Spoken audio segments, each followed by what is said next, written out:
ఇప్పుడు kidney transplant విషయానికి వద్దాం. సో నాకు తెలిసి మీరు 30 సంవత్సరాల క్రితము పరిస్థితి ఎట్లా ఉందంటే అది ఒక పెద్ద అద్భుతమైన వైద్యంలాగా ఇప్పుడు కామన్ అయిపోయింది. 100 కిడ్నీ ట్రాన్స్ప్లాంట్లు మన హైదరాబాద్లో జరుగుతున్నాయి. ఇందులో ఎవరికి చేస్తారు? మొదట ఎంత ఖర్చు అవుతుంది? 2, 3 ఎందుకు ఎక్కువ మందికి అవసరం ఉన్న వాళ్ళకి కిడ్నీలు దొరకట్లేదు?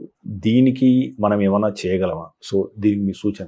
అంటే దీనికి బేసిక్గా ఏంటంటే అండి, జబ్బులు అనేది ఎక్కువైనా నేను చెప్పాను చూసారా, బేసిక్ 80 ఏళ్ళు బతకడం అనే దాంతోనే మీకు డయాబెటీస్, హైపర్ టెన్షన్ మనకు ఎక్కువ అయిపోతుంది. నెంబర్ 2, డయాబెటీస్ క్యాపిటల్ అయ్యేసరికి కిడ్నీ ఫెయిల్యూర్లు ఎక్కువ అవుతాయి. సో నువ్వు 60 ఏళ్ళ నుంచి 80 ఏళ్ళ వరకు పొడిగిచ్చేసరికి people are requiring kidney replacement therapy అనేది ఎక్కువ అవుతుంది, డయాలిసిస్ కానీ ట్రాన్స్ప్లాంట్ కానీ. సో పాపులేషన్ అనేది పెరిగిపోయింది. ద సెకండ్ ప్రాబ్లం ఏంటంటే మన ఇన్ఫ్రాస్ట్రక్చర్ ఇన్ అవర్ కంట్రీ ఏదో ఈ కెడవర్ డొనేషన్స్ అనేది అక్కడక్కడ కొన్ని సిటీస్లో జరగడమే తప్ప, but the networking in the whole country అనేది లేదు. దిస్ ఇస్ నథింగ్ లైక్ ఇప్పుడు మీరు వెస్ట్లో చూడండి, స్పెయిన్ లాంటి ప్లేసెస్లో it is whole country is into that network. It is not single hospital or single place, it is whole country is in the network. So there is a team to harvest. వాళ్ళు ఇక్కడ నుంచి Madrid నుంచి కావాలంటే దీనికి వెళ్తారు, ఎక్కడ కావాలంటే అక్కడ వెళ్తారు. సో అది ఒక వే ఆఫ్ నెట్వర్కింగ్ అనేది వాళ్ళు మొదటి నుండి బిల్డ్ చేయడం జరిగింది. ఇండియాలో అన్ఫార్చునేట్లీ అది జరగలేదు. It is restricted to city or state network అంటాం, కానీ అంత అంటే బేసిక్గా majority of the accident victims కానీ ఎక్కడైతే కెడవర్ డొనేషన్ అవుతుందో అన్ని ఏరియాల్లో యూనివర్సల్గా ప్రాసెస్ అనేది జరగట్లేదు. కాబట్టి వి స్టిల్ హ్యావ్ మన ఆర్గన్ అనేది తక్కువ అనేది ఎప్పటికీ ఉండనే ఉంటుంది. సో ఆ ప్రాబ్లం ఉంది. సెకండ్ థింగ్, ఫ్యామిలీస్ చిన్నగా అయిపోయినాయి. ఒకప్పుడు ఫ్యామిలీలు 8 మంది 10 మంది ఉండేవాళ్ళు. ఫ్యామిలీస్ చిన్నగా అయ్యేసరికి the available pool of donors అనేది ఫర్ ద పేషెంట్ అనేది తగ్గిపోతారు. సో దాంట్లో ఒకరికి డయాబెటీస్ ఉండే, ఇంకోటి హైపర్ టెన్షన్ ఉండే, ఇంకో రీజన్ సోషల్ రీజన్స్. అమ్మాయి ఉంటుంది, అమ్మాయిని పెళ్లి చేసి ఉంటారు, వాళ్ళ అత్త వాళ్ళని ఒప్పుకుంటారో లేదో. సో ఇలాంటి logistical reasons in the family ఎక్కువైపోతుంది. అండ్ కంట్రోల్ అది తగ్గేసరికి, నెంబర్ ఆఫ్ పీపుల్ తగ్గేసరికి రెస్ట్రిక్షన్స్ ఎక్కువ వస్తాయి. దీనికి ఆన్సర్ ఉండదండి. దీనికి there is no shortcut for this. So you need to utilise every organ that is possible అనుకుంటే ఈ నెట్వర్క్ బిల్డ్ చేయడం అనేది చాలా ఇంపార్టెంట్. మనం ఇంకా ఈ దేశంలో డయాలిసిస్ నెట్వర్క్ చేయడానికే ఇంకా దాని గురించే మనం పాటలు పడుతున్నాం. ఈ కెడవర్ డొనేషన్ హోల్ కంట్రీలో ఆ నెట్వర్క్ను క్రియేట్ చేయడం అనేది పాసిబుల్ ఇంకో 5-10 ఏళ్ళు పడుతుందేమో.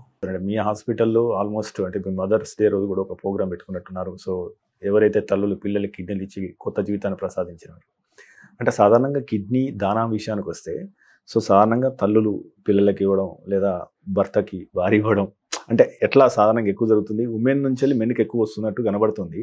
సో దీన్ని ఎట్లా చూస్తారు? యాక్చువల్గా ఏ సందర్భాల్లో ఎవరికి ఎక్కువ ఇస్తారు? ఎట్లా ఉంటుంది వాళ్ళ ఎమోషన్స్ ఎట్లా ఉంటాయి? అంటే మీరు చెప్పిన దాంట్లో చాలా వరకు నిజం ఉంది. అంటే మీరు 30 ఏళ్ళకి పోలిస్తే ఇప్పుడు కొంచెం డిఫరెన్స్ ఉందనుకోండి, నేను కాదంటం లేదు, బట్ నిజం అది మాత్రం. What ever it is, the donation from women to men is more than men to women. Possibly that makes women different. See, the thing giving birth to somebody else అనేది అది ఉమెన్నెస్ లో రావాలి, మెన్కి లేదు కదండి.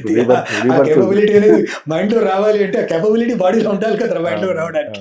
So possibly God he's given that to women only possibly. So probably yes, I would say that nature itself, the nature has provided them that zeal to give a birth to somebody. So it's not only producing children, but even donating itself is giving to birth to somebody.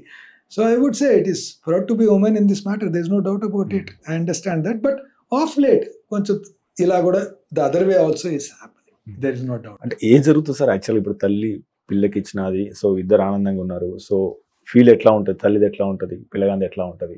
ఎక్కడైనా కానీ అండి, ఒక donor నుంచి రెసిపెంట్కి వెళ్ళినప్పుడు, especially ఒక father నుంచి కొడుకు వెళ్ళినా, మదర్ నుంచి కొడుకు వెళ్ళినా, ఆర్ కూతురికి వెళ్ళినా, ఆర్ కొడుకు వెళ్ళినా, ఎట్లయినా కానీ ఆ ఫీల్ అనేది లేకపోతే డొనేషన్ రాదండి.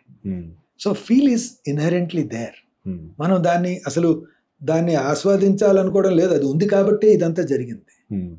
సో మనం అంతా ఫెసిలిటేట్ చేయగలిగిందంతా ఏమిటి అంటే to get a best possible result. అది మనం చేయగలిగినప్పుడు దాంట్లోంచి మేము ఆనందం పొందుతాం. ఆ ఫీల్ మేము పొందలేకపోవచ్చు, అది చూడడమే జరుగుతుంది. కానీ మాకు వచ్చే ఆనందం ఏంటంటే transfer of that feeling to other person and creating that feeling for ever. అది చేయగలగడంలో మాకు ఆనందం ఉంటుంది. అది చేసినప్పుడు చాలా సంతోషంగా అనిపిస్తుంది. చేయలేనప్పుడు కొంచెం బాధేస్తుంది, చాలా బాధేస్తుంది. ఎందుకంటే ఎన్నో కారణాలు ఉండొచ్చు, లాజిస్టిక్ రీజన్స్ చాలా ఉండొచ్చు. ఉన్నా కానీ మేము దాన్ని సక్సెస్ఫుల్గా చేయలేనప్పుడు చాలా కష్టాలు వస్తాయి. చాలా ఇన్హరెంట్ బాధ అనేది మాకు కూడా ఉంటుంది. అది చెప్పుకోలేని పరిస్థితి.